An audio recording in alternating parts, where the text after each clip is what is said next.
a shocking new report about a Hillary cover-up on her 2008 presidential campaign. But first, Trump exposes the fanatics. That's the focus of tonight's angle. The president's visit to Davos was, by any measure, a smashing success. He was adored by the elites, he engaged world leaders on the sidelines, and he delivered a speech that was disciplined, serious, and unapologetic. I will always put America first, just like the leaders of other countries should put their country first also. But America first does not mean America alone. The president delivered a calm and reasoned defense of economic nationalism, while at the same time showing respect to our international allies. But regardless of how well the president performs, the media, they'll never give him a fair shake. It's really pathetic. Here's what some of them thought of the Davos speech. It was quite different in tone to the more measured, I guess, what's the word, sedated, some people say. I have never seen a lower energy level from him where being the content was a victory lap. It was almost, I felt like he was almost going to fall asleep at some point. I was struck by the lack of verve, and I've never seen him more low energy. Well, had the president been really animated, they would have said, he's yelling, he's shouting, he looks angry, the ugly American. He sounds like Il Duce. Now, we know this clique of journalists in D.C. and New York has never understood the appeal of Trump. They've said he's unhinged, he's ill-suited for the presidency. And remember, even before Inauguration Day, they insisted that his arrogant tone and populist policies would destroy him and the planet. Well, they portray him 24/7 as a dictator in waiting and a fanatic who demands loyalty from everyone around him. Well, that's not what the people in Davos saw. But at least now we see who the true fanatics are: the media themselves. The breaking news, a military dictatorship. That appears to be what the White House thinks the United States is. The impulses of a tyrant, the impulses of a dictator. He attacks the news institutions, which is what Franco and Hitler and Mussolini and a whole bunch of other people did. The kind of strategy that, what do you have? I mean, dictators and tyrants have used. He's attacking the press. He calls them the enemy of the people, which is rhetoric that you usually hear from people like Mao and Stalin. Yeah, they killed like 20 million to 60 million people, Mao and Stalin, but just the same as Trump. Oh my gosh, these people are simply slavish adherents to a worldview that is elitist, and they're addicted to policies that are frankly growing more unpopular around the world as the days, weeks, and months go on. And I'll say this, very few of them have the professionalism to step back for just a minute and absorb the positive news that the Trump presidency has actually created for America. Now, aside from the rare ABC headline, like, why aren't more news organizations heralding the news on jobs, economic growth, soaring consumer confidence, the good news for African Americans, Latino Americans? Because it works against their own worldview, that's why. Now, think about it this way. Imagine if the opposite had occurred. If Trump had presided over an economic downturn.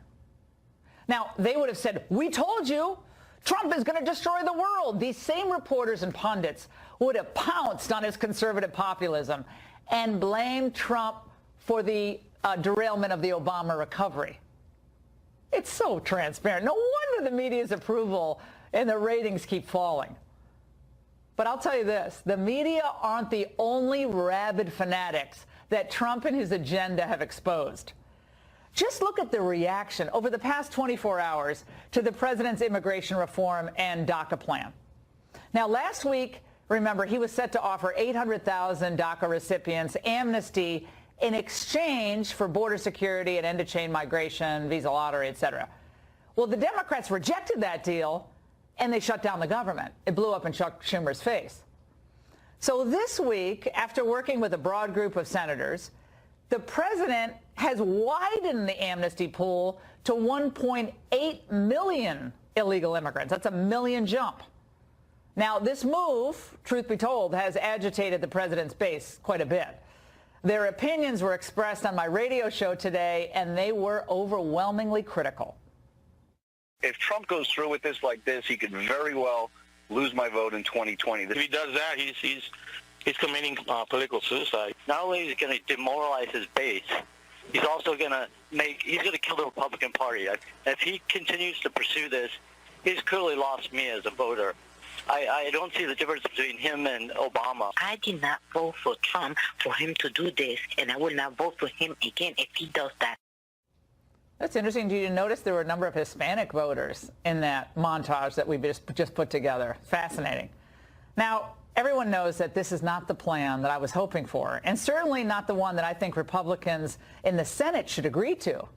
But what's happening is the president is taking this risky gambit in an effort to finally get common sense immigration controls in place. And what he's thinking, I believe, is that we have to end this massive influx of immigrants into the United States who are admitted without regard for need or merit, what they're going to bring to the country. And we also must stop the wave of humanity, illegal immigrants, busting across our southern border every year, only to stay for however long they want. Now, like it or not, that's the administration's thought process. We'll see how it all works out. Unfortunately, Republicans do not have the votes in the Senate for Congressman Bob Goodlatte's bill, which I believe is much better. It's ridiculous that the Senate's not embracing that. So what the president did is he actually moved toward the middle in this immigration compromise. Again, not where I would be, but I'm just telling you the way it is. When he did that, he enraged his supporters, and he perhaps even risks his own reelection by doing that. So think about that. He did all that. And what are the Democrats saying in reaction? Let me just say what I said last night. That plan is a campaign to make America white again. If you start putting in all of these highly charged, toxic issues, it's just not going to work. I don't even know what that comment meant. But these people are total fanatics. They are fanatical for open borders and endless migration of low-skilled labor purely for political purposes. And we didn't even tell you what Chuck Schumer said yet. Now, as I said earlier this week, Democrats believe that they have to repeal and replace the American electorate who voted for Trump and continue to vote for Republicans nationwide. They have to get rid of those voters, or at least swamp them with new voters. So Nancy Pelosi and Schumer, Durbin, et cetera, they have to keep their grievance society growing and their identity politics racket going. They have to do this, they believe, in order to win elections in the future, because otherwise, what are they going to say? The economy's thriving. Country's doing really well. They have no ideas. I think they're out of the ideas business altogether. All they believe in is division, identity politics, the blame game, calling Trump a dictator. That's all they have. And if this all means, by the way, this immigration view that they have, if it means like lowering the standard of living for the average working person, the average citizen, by allowing in all these new low-skilled workers, well, so be it. And for the Democrats, if that means continuing to resist Trump, even when his policies are actually benefiting Democratic voters, so be it. I am telling you, these people are dangerous fanatics. And it is they, not President Trump, who end up destabilizing and destructive forces in the body politic. He's exposed them like no one has before. And that's the angle. All right, well, we're going to talk to Congressman Steve King in just a moment. And he's well known for his, hardline stances on immigration. He believes in what Trump campaigned on, which is you got to build a wall, you got to end chain migration, you got to end immigration based just on family ties. It has to be merit-based, and it has to be great for the American people. We also have humanitarian concerns for people who are truly in need. We've always been welcoming to those people. But that also has to be done with an eye toward common sense. In other words, refugees who come into the country who would not really meld with the American understanding or appreciate our views on non-discrimination and so forth, that would not work. And Congressman King supported the president precisely because of his immigration views, along with a few other issues. And joining us now, without further ado, is Congressman Steve King. And we're delighted he's joining us from Iowa, I believe. Congressman, how are you? Good to see you. Doing just fine. Right in my living room, Laura. It's terrific. Oh, great. I appreciate the chance to be on tonight and your monologue. All right, let's talk. Next time. You've been out in my neighborhood before, and I appreciated that. Fantastic. Let's talk about the president's plan. The 4 pillars of it were announced late yesterday. It's a change from a week ago where it was 800,000 DACA recipients would have a pathway eventually to citizenship. Moved on from that to 1.8 million, kept the other elements basically in place, Congressman. An end to chain migration, $25 billion for the border wall and security, which is good stuff.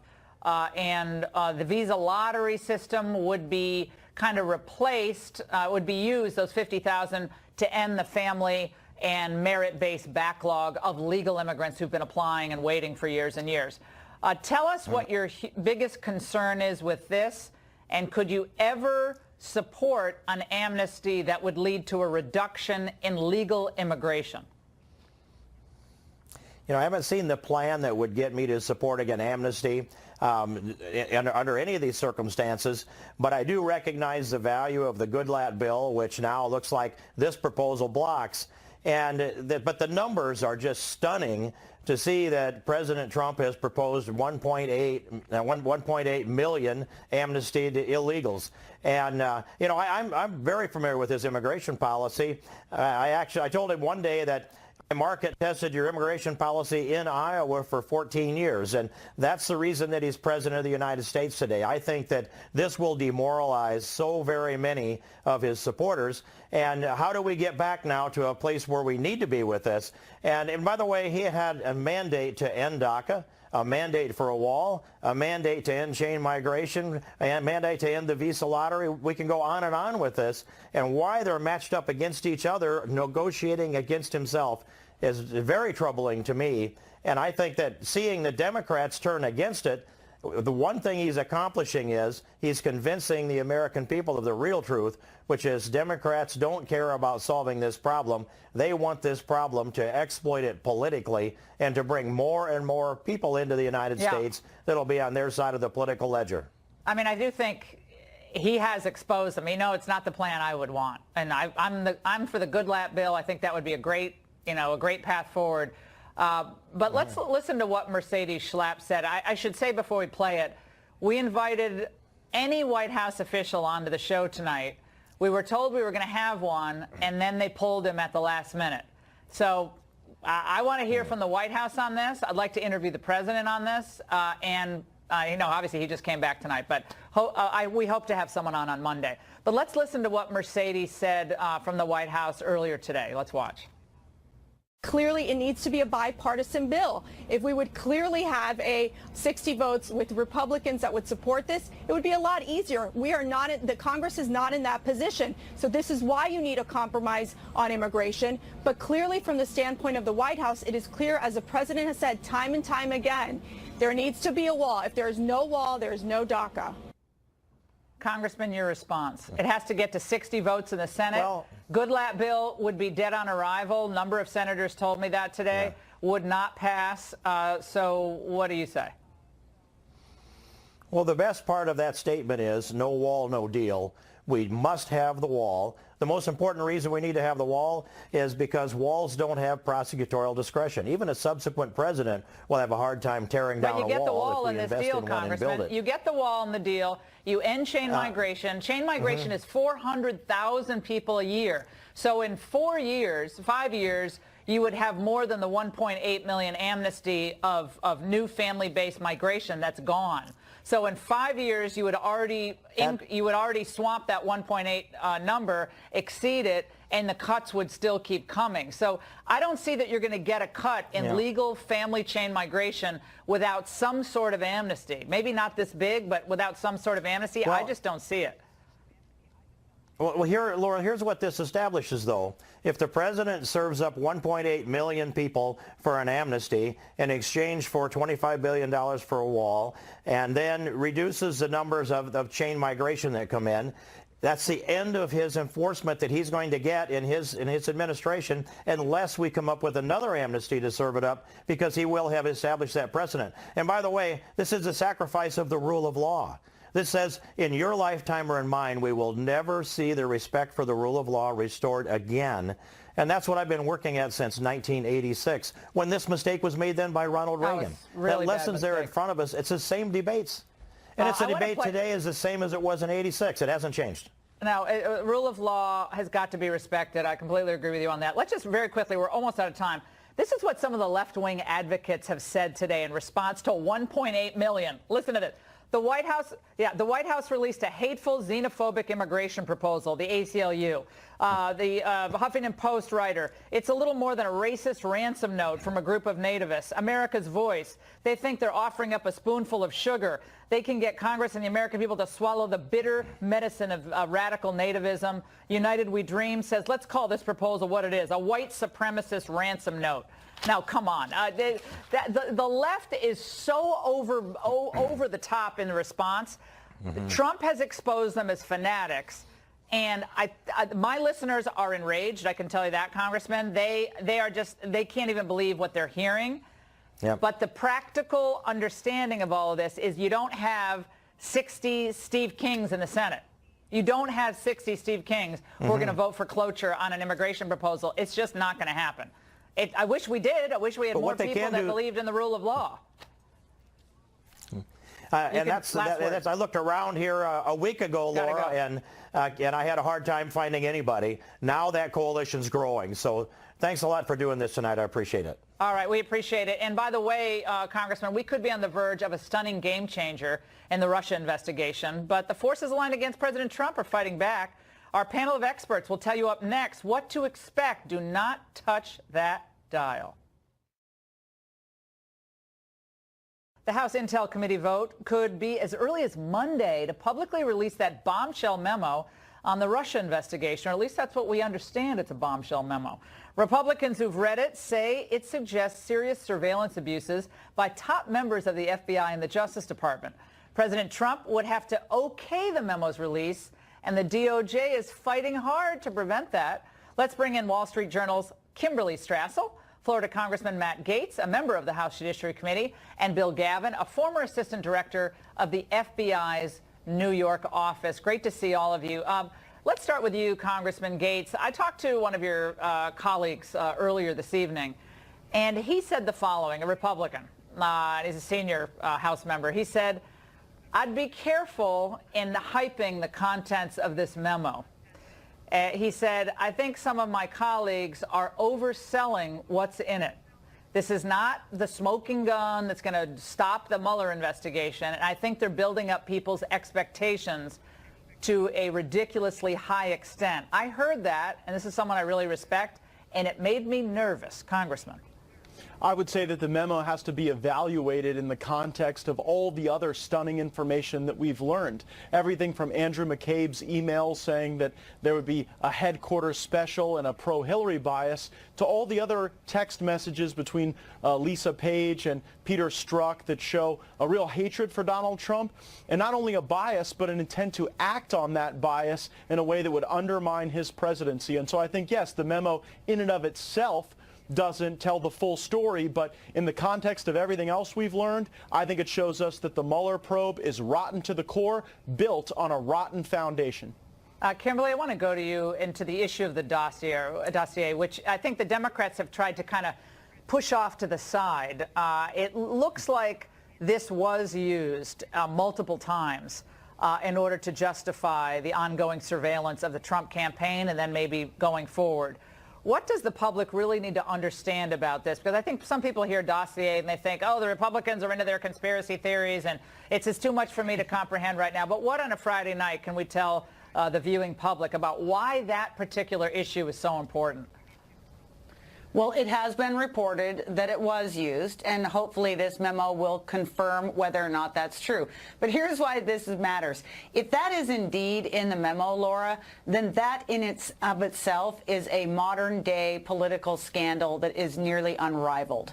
Because what you are fundamentally saying is that there was a campaign document that was paid for and produced by one presidential campaign, and the FBI used it as a justification to spy on a rival political campaign. And I don't care what your political affiliation is. You should be terrified that something like that could happen. And that bar needs to be set. This in itself is a terrifying idea, because you already seeing people, they keep moving the goalposts in this about what counts as shocking or what counts as scandalous. This just needs to be viewed as bad in and of itself if that's the case. Well, let's move on to the effect that this might have had on the morale at the FBI. We've been hearing a lot from Democrats, who usually are big critics of law enforcement, especially on the state level, who say, well, the scrutiny of the FBI and this relentless criticism is going to hurt FBI retention, and it's going to shake the public's confidence in this institution. Mr. Gavin, you're an FBI veteran. Your view on that? Those kinds of things are stated, Laura, simply to further their own cause and their own belief. The bottom line is the fine men and women of the FBI will go on doing their job day after day and do it in a superior manner. Their badges are not tarnished by the actions of somebody else. Their badges are as shiny as ever. The only badges tarnished out of this whole thing are the badges of the people that performed in a horrible manner, if in fact that's provable. And I go back to what Kim said, this whole thing of the problem with the predication for the application for a FISA warrant. If that's a problem, when it appears that it probably is, that's atrocious, because it puts in jeopardy future FISA warrants going before FISA judges and courts. And that's going to be a real problem. Mr. Gavin, it makes it all seem political. This is supposed to be an agency getting to the truth, balls and strikes, objective. We start using the FBI for political hit jobs, and then, all bets are off. And that to me is really disturbing. I mean, I lived in the old Soviet Union as a student. That's what they did there. And so they like to call Trump a little dictator, and, oh, he's a dictator, he's an autocrat. I find this to be much closer to police state tactics than anything they've accused him of. And Congressman, I want to go back to you on this. The fact that we still have agents working and investigators, lawyers working in this investigation with such clear, at least the appearance of a conflict and a conflict of interest, appearance of partisanship and animus toward the president, after everything we've learned, is stunning. Whether it's Jeannie Rhee or whether it's Andrew Weissman or any of these other people, that they're still in the investigation. That's amazing. Well, and one of the things I can say about this intelligence memo is that names are named. And so we're going to be able to see who is engaged in conduct that has shocked me and so many of my colleagues in the Congress. And I think that the result of all of this should be bipartisan legislation to actually reform these processes so that you don't have these folks sticking around after bad acts. You've got more oversight, more transparency, and then we can restore confidence in the FBI and Department of Justice. Look, we don't enjoy beating up on these entities that are essential to preserve our democracy. We just want to see them work for the American people, not for the interests of a political party that's trying to do a hatchet job on someone who's been elected president of the United States. And Kimberly, before we let you go, the move to focus on whether Trump was itching to fire Mueller or said something, whether he was frustrated, and McGahn said, "You do that, I'm out." I'm not. I think the White House is maybe disputing that. It's unclear. The president's back from Switzerland now. But to me, that doesn't surprise me. If the president truly feels like it's an unjust investigation, and the investigators who are working on it are themselves biased or Clinton or Obama loyalists, I'd be frustrated too. I wouldn't move to fire him, but I'd be frustrated. Well, there's no crime in asking questions, too. And in the confidence of your inner circle, raising questions about whether or not there are conflicts, whether or not there is bias, and whether or not that is a cause for any sort of action. The important thing is he didn't take action in the end. And so now we've spent 2 days talking about a thought that went through President Trump's head. And we keep hearing from critics of the president that the right or conservatives engage in diversionary tactics. I think there ought to be a little bit of self-reflection there, because the discussion we're having at the moment is what happened in 2016 in terms of the FBI.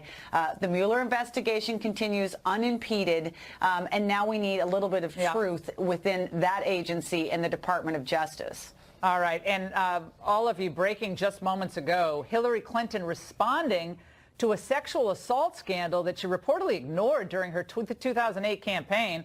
We'll tell you what she's saying now, and a lot more coming up. Great segment. Back with some breaking news. Today, the New York Times reported that Hillary Clinton protected a senior campaign advisor back in 2008, her faith consultant, Bernd Strider. He's accused of sexually harassing a female coworker. According to 8 former campaign officials, Clinton's campaign manager recommended firing Strider back in 2008.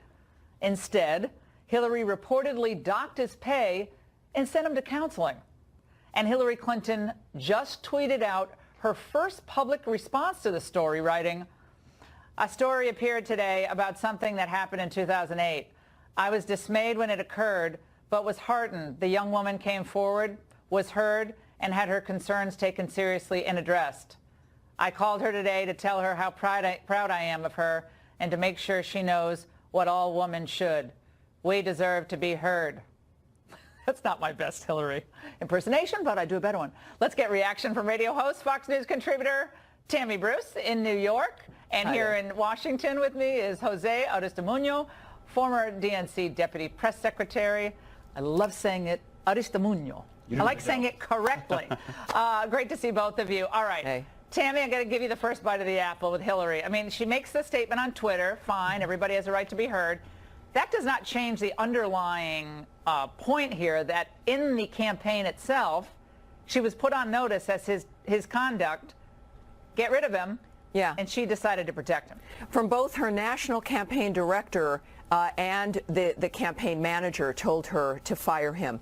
If Hillary, in calling this young woman, which also might have been seen as an effort at intimidation, because she apparently has not called her in the last 10 years, because this happened during the 2008 campaign, if Hillary really wants all women to be heard, she should remove the non-disclosure agreements that everyone in that campaign is burdened by, including this young woman. In addition, did she apologize for removing that young woman from her position and out of that man's purview, while just, again, docking his pay, as you noted, but she was removed from her job and placed in a different job, but she was the one who had to make the adjustment. And after all of this time, this young woman has not been able to speak up.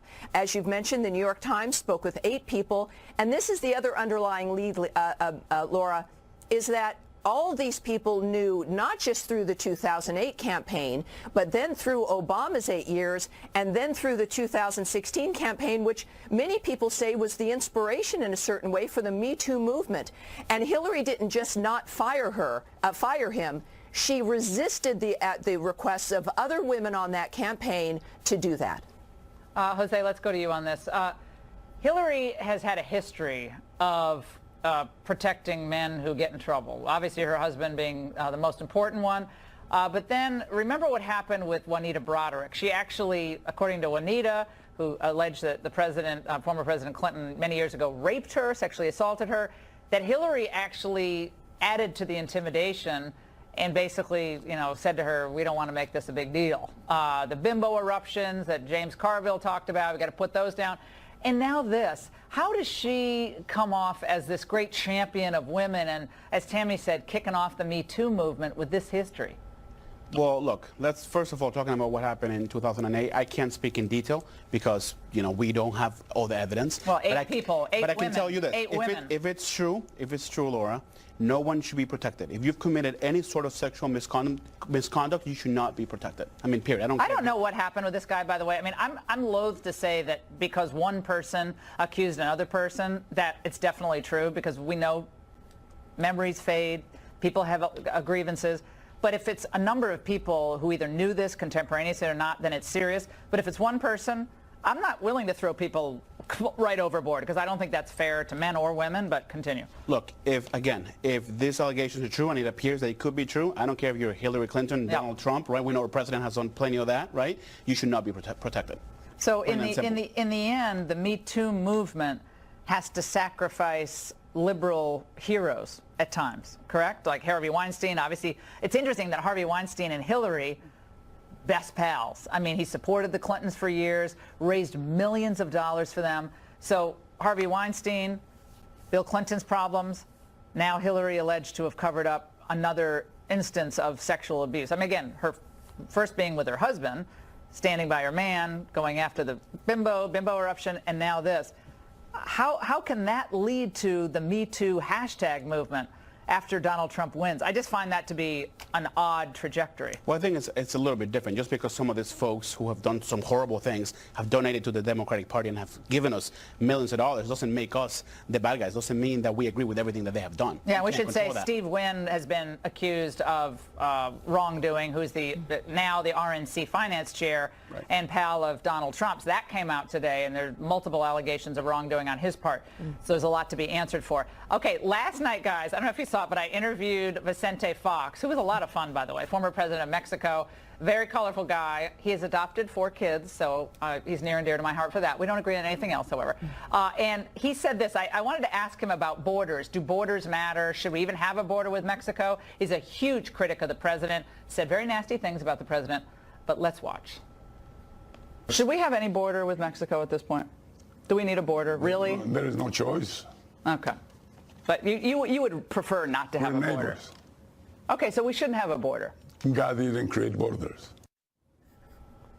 So he basically said, Tammy, I got him to say, well, no, not really. We shouldn't have a border. Yeah. He wouldn't answer whether he had a fence at his own house, by the way. Yeah. Real quick. Your questions were perfect because he wasn't going to answer anything. And for his adopted kids, they're learning that they should just learn how to ask really good questions, because Daddy won't really answer straightly with whatever it is they want to know. But look, that's the key, is that he doesn't have answers. When pushed, of course, he doesn't answer, because any normal conventional answer would reinforce what the president wants. But your questions, though, as a result, were great in that they expose that lack of an ability for him to answer a basic thing like, do you have a fence at your house? When you refuse to answer that, you know that you're on the wrong side.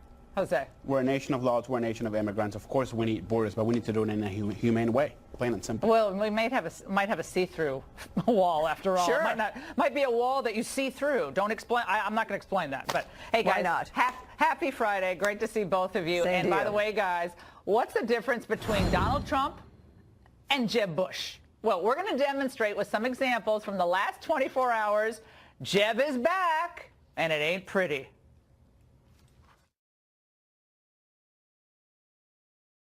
Okay, we all know that Jeb Bush was trounced by Trump in the GOP primaries, couldn't win his home state, but he still can't figure out why. Why did Donald Trump win? Or even who's leading the party?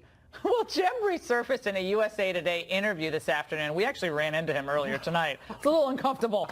And he's again lashing out at the president. Well, to compare and contrast this interview with the president's performance at Davos, we're joined by Fox News contributor Ramon Arroyo. Oh, I like that. Ramon Arroyo. Yes, I'm into my Spanish tonight. Okay, this was Jeb Bush today. USA Today interviewed him. Let's watch.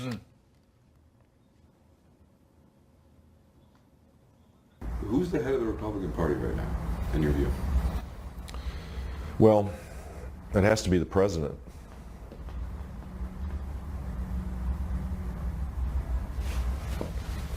Took you a second. No, I mean, he's not.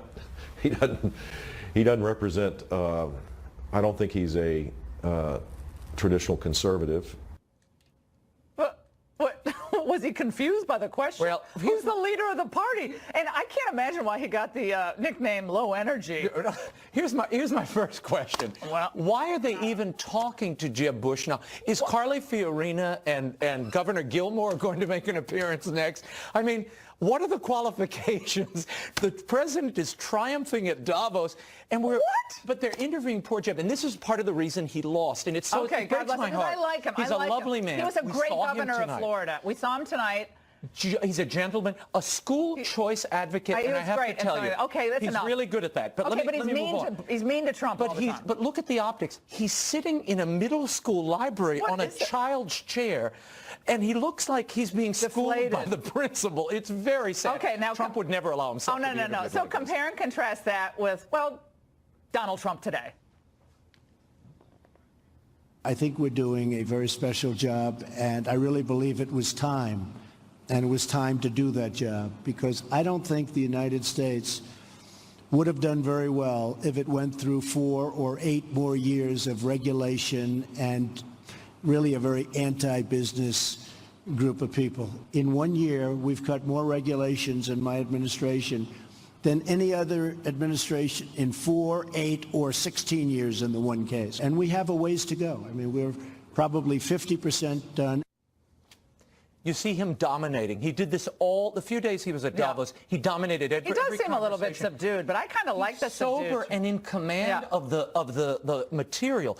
This is okay, but Raymond, you're comparing poor Jeb Bush in a middle school library to Donald Trump with all the Globe's billionaires. That's not exactly an equal playing field. Okay, one more. This is Jeb Bush on Trump's rhetoric. Oh.